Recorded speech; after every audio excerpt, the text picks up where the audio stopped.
हर हर महादेव। सनातन धर्मावलंबी प्रत्येक पंचदेवोपासक के लिए परम पूज्य प्रातस्मरणीय पूज्य श्री गुरुदेव भगवान पूज्य दिवाकर वशिष्ठ जी महाराज के द्वारा बहुत अत्यंत संक्षिप्त 4 प्रहर की पूजा का सांकेतिक रूप से विवेचन करने का ऐसा भाव भी आया और प्रस्ताव भी आया। तो धर्म सिंधु आदिक में, स्कंद पुराण आदिक में जैसा जैसा प्रहरों में विशेष रूप से भगवान शिव के लिए क्या नैवेद्य हो और क्या उनका विशेष नामोल्लेख हो, इसका संक्षिप्त हम विवेचन प्रस्तुत करने से पहले एक बात बताएंगे। जिनका नर्मदेश्वर और सालग्राम भगवान के स्पर्श में अधिकार नहीं है, वो भगवान शंकर का प्रत्यक्षतया स्पर्श आदि करके पूजन करने से बचें। शिवरात्रि है, विशेष पर्व है, जीवन के अभ्युत्थान का, आध्यात्मिक अभ्युत्थान का पावनतम ऐसा विलक्षण अवसर है जिसका वर्णन शब्दों में करना संभव नहीं है। इसकी बड़ी महिमा है। तो प्रयत्न करें। सबसे अच्छा वैकल्पिक जो निरापद है, जिसमें किसी की कोई शंका नहीं है, जिसमें कोई संदेह नहीं हो सकता फल प्राप्ति में, पार्थिव पूजा करने में किसी के लिए भी कोई भी बाधा नहीं है। और एक बार पार्थिव पूजा करना माने एक ही शिवलिंग पर 4 प्रहर की पूजा करना कठिन बन रहा हो तो 4 बना लीजिए। 4 प्रहर में 4 शिवलिंग पर पूजा कर लें। पर यदि 4 बनाना नहीं है और आवश्यकता भी नहीं है तो एक ही शिवलिंग मृत्तिका के बनाए जाएं। अच्छी जो चिकन होती, चिकनी होती, स्निग्ध होती है, उसको घृत से अच्छे से लेपन कर दें।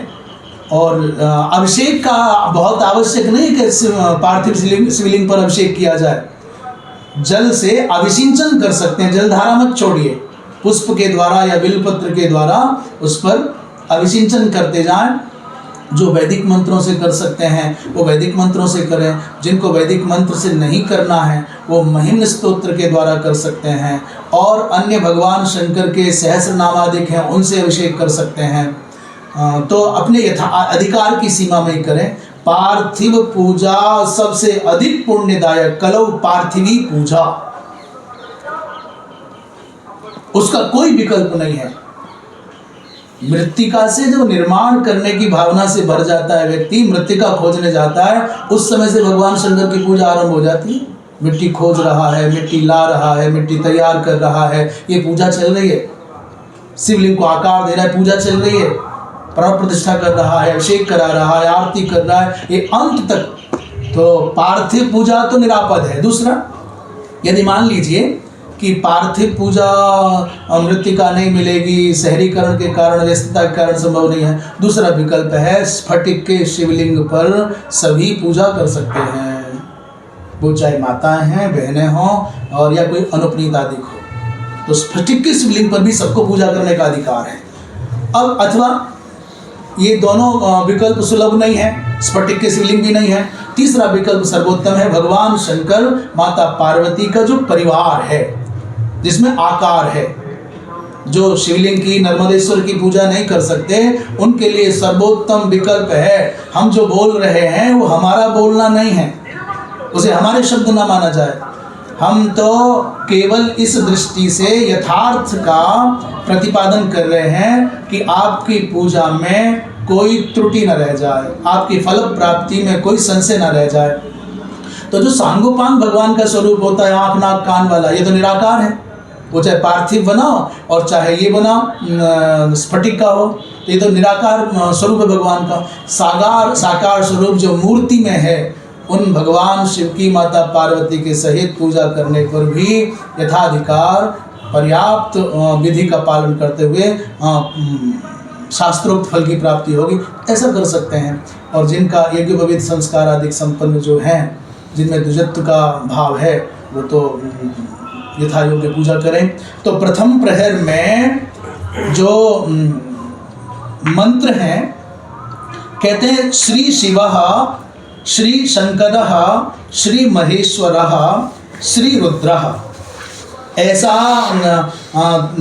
अलग अलग प्रहरों के लिए नाम उल्लेख किए गए हैं। ईशान संहिता में ईशानादि नाम के द्वारा पूजा करने का विधान है। ईशान, अघोर, वामदेव, सद्योजात इत्यादि। तो उसका क्रमशः कहते हैं कि प्रथम प्रहर में दूध के द्वारा भगवान शिव का विशेष यजन होना चाहिए और दूसरे प्रहर में दधी के द्वारा भगवान का विशेष यजन होना चाहिए। तीसरे प्रहर में घी के द्वारा और चौथे प्रहर में शहद के द्वारा विशेष यजन हो, ये प्रमाण वचन आते हैं। अब आगे चारों प्रहर के विशेष द्रव्यों की अलग अलग रचना की गई है। पहले प्रहर में कहते हैं मूल मंत्र है जो यज्ञोपवीतधारी नहीं है, जो माताएं बहनें हैं, वो शिवाय नमः ऐसे इस मंत्र का प्रयोग करें और अधिक रुचि बनती है तो ह्रीम शिवाय नमः इस मंत्र का प्रयोग करें। और जो हम कह रहे हैं कृपया यदि आपको समझ में आता है, स्वीकार्य है, तो ह्रीम शिवाय नमः अथवा शिवाय नमः इतना ही मात्र पर्याप्त है। और जो यज्ञोपवीतधारी हैं वो लोग ओम नमः शिवाय या ह्रीम नमः शिवाय या ओम ह्रीम नमः शिवाय जैसा भी अनुकूल पड़ता हो। तो प्रथम प्रहर की पूजा में श्री शिवाय ईशान मूर्तये सांब सदा शिवाय नमः और फिर पयस्नानम समर्पयामि।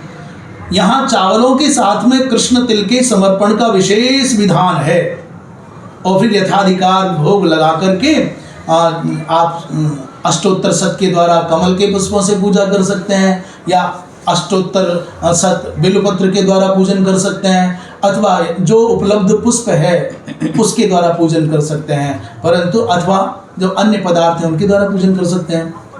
कृपया पूजा में शमीपत्र, पूजा में बिल्वपत्र और पूजा में धतूर पुष्प का फल का विशेष रूप से प्रबंधन कर लेना चाहिए, अवश्य अवश्य। दूसरे प्रहर में शंकराय अघोर मूर्तये नमः ऐसा भगवान का श्री शंकराय अघोर मूर्तये नमः दधि स्नान विशेष रूप से कराना है और इसमें चावलों के साथ में यव और तिल अर्पण करना है। फिर कमल, बिल्वपत्र और शमीपत्र इत्यादि का अर्पण करें। अघोर मूर्ति को यहाँ पर समर्पण करना है पूजन। तीसरे प्रहर में यहाँ वामदेवाय महेश्वराय वामदेव मूर्तये नमः ऐसा कह करके घी से विशेष रूप से स्नान कराना है। और घी कृपया वेद लक्षणा गौ माता का ही घी होना चाहिए, मार्केट में छपे हुए डब्बा वाली गाय का नहीं। दूध भी बाजार वाला नहीं, देसी गौ माता वेद लक्षणा गौ माता का दूध पहले से ही निर्धारित कर लें कि हमको उपलब्ध हो जाए। तीसरे प्रहर में भगवान को घृत से विशेष स्नान करा करके अक्षत, तिल और गोधूम माने गेहूं, इसका अर्पण करना है। श्वेतार्क से पूजा करें, बिल्वपत्र से पूजा करें, पुआ का भोग लगाएं, शाक अर्पण करें। दाडिम फल माने अनार के फल का अर्पण करना विशेष फलदायक होता है। वामदेव मूर्ति भगवान शिव को ये पूजा अर्पण करें। चौथे प्रहर में रुद्राय सद्योजात मूर्तये नमः भगवान रुद्र की सद्योजात नाम से पूजा करें। ऐसा पूजा करते हुए मधु से विशेष रूप से स्नान कराना है। अलंकार के लिए अक्षतों के साथ में मांस माने उड़द, प्रियंगु माने कंगनी और मुद्ग माने मूंग इत्यादि सप्त धान्य हो तो और अच्छा है, या यथोपलब्ध धान्य हो। शंख पुष्पी के पुष्प मिल जाएं, बिल्वपत्र हो इत्यादि से भगवान को पूजित करें, नैवेद्य अर्पित करें।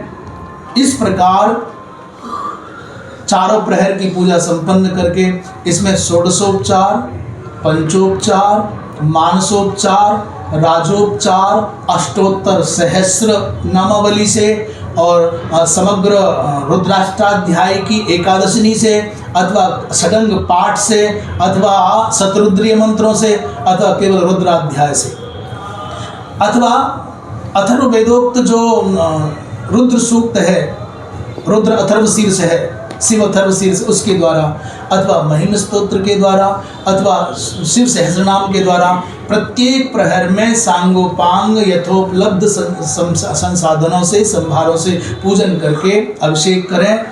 और बीच बीच में अवकाश मिले तो संकीर्तन करें। जिनको नृत्य का बहुत सुखद भाव आता है, प्रेरणा मिलती है, वो भगवान शंकर को प्रसन्न करने के लिए तांडव पर नृत्य भी कर सकते हैं। वो नृत्य है पर संसार को रिझाने के लिए नहीं, भगवान शिव को रिझाने के लिए। हर हर महादेव।